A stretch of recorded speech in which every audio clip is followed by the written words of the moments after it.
Halo, kamu sedang ada di Eleven Channel. Selamat datang.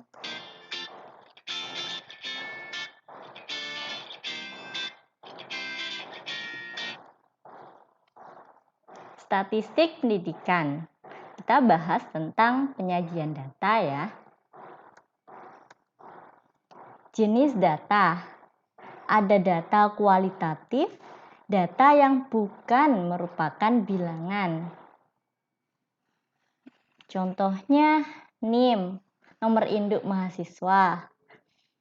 Misal kinerjanya bagus, attitude-nya baik, perawakannya agak gemuk.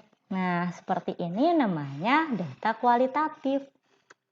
Ada data kuantitatif, data yang merupakan bilangan. Misalnya hasil pengukurannya itu 80 kg, tingginya 173 meter, misal tinggi tiang ya, atau 0,05% penghasilan yang didapat dari kegiatan ini. Lalu data diskrit. Data diskrit itu data yang diperoleh dengan cara membilang. Jadi kayak menghitung gitu ya. Gimana ya? Ini tuh utuh, jadi nggak mungkin ada pecahan. Kayak ngitung kambing gitu ya. Itu kan 1, 2, 3 dan seterusnya. Jadi utuh, nggak ada yang pecah gitu. Itu namanya membilang. Ada lagi data kontinu, data yang diperoleh dengan cara mengukur. Nah, kalau mengukur, misal nih tinggi badan 167,5 cm atau berapa, itu kan, atau berat badan, itu kan biasanya ada koma-koma. Bisa pas juga sih. Tapi itu ketika cara memperoleh data adalah dengan mengukur, namanya data kontinu. Kalau dengan membilang, namanya data diskrit. Jadi kualitatif temannya kuantitatif, diskrit temannya kontinu.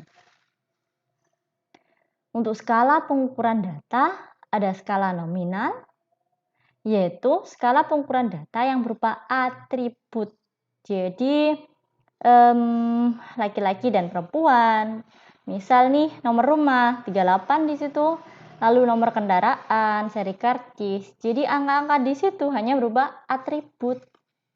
Lalu ada skala ordinal, skala pengukuran data yang menunjukkan posisi dalam urutan. Jadi urutan ya, kita kan dikenal kalau A itu lebih bagus ya daripada E ketika urutan posisinya seperti itu. Ada lagi skala interval, skala pengukuran data yang jarak antar tingkatannya sama dan nilai nolnya relatif. Nah, maksudnya gimana? Jarak antar tingkatannya, misal dari pukul 1 ke pukul 2, itu kan selisihnya 1 jam ya, itu sama dengan selisih dari pukul 3 ke pukul 4, sama-sama 1 jam, kayak gitu. Lalu nilai nolnya relatif. Nilai nolnya relatif itu pukul 00.00 itu kan bisa jadi pukul 12 malam. Nah, kayak gitu. Itu apakah 00.00 itu tidak ada? Enggak. Karena itu ada pukul 12 malam. Lalu pukul 4, apakah 2 kalinya pukul 2? Kan enggak.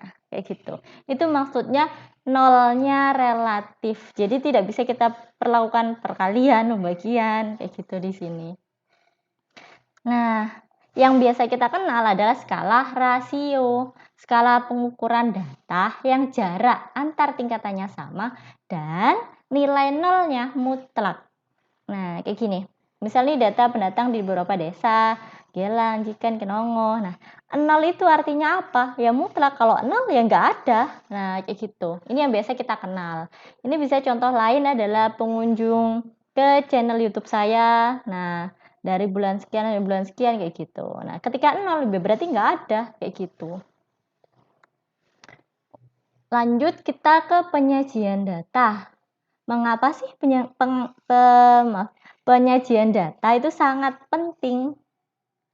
Tujuan dari penyajian data sendiri adalah agar data lebih mudah dipahami sehingga dapat diambil kesimpulan yang tepat. Nah, bisa bayangin kan kalau ini channel YouTube saya, kalau data ini berupa angka, jadi September berapa, Oktober berapa. Nah, ketika angka-angka kayak gitu kan, kalau banyak itu kan bikin pusing ya, dan nggak meaning gitu loh. Nah, lebih enak disajikan dalam bentuk grafik. Jadi tahu kapan naiknya, kapan turunnya, ketika turun kenapa, terus harus berbuat apa. Nah, kayak gitu.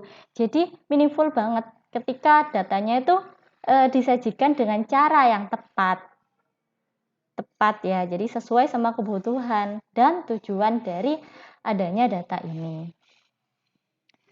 Kemudian penyajian data secara garis besar itu bisa berupa tabel dan diagram. Diagram itu biasa diagram lingkaran, diagram batang, diagram garis, histogram, dan sebagainya. Ini ya contohnya. Nah, kalau kalian tertarik untuk cari tahu gimana sih cara ngubah, ini punya tabel nih, data. Kemudian kita mau ubah ke bentuk diagram garis, diubah jadi terus ubah jadi diagram lingkaran. Jadi apa? Nah, kalian bisa komen nih. Nanti saya bikinkan caranya, gimana cara ngubah dengan cara yang singkat dan mudah dipahami. Sudah sih. Ini untuk resource-nya ya. Terima kasih.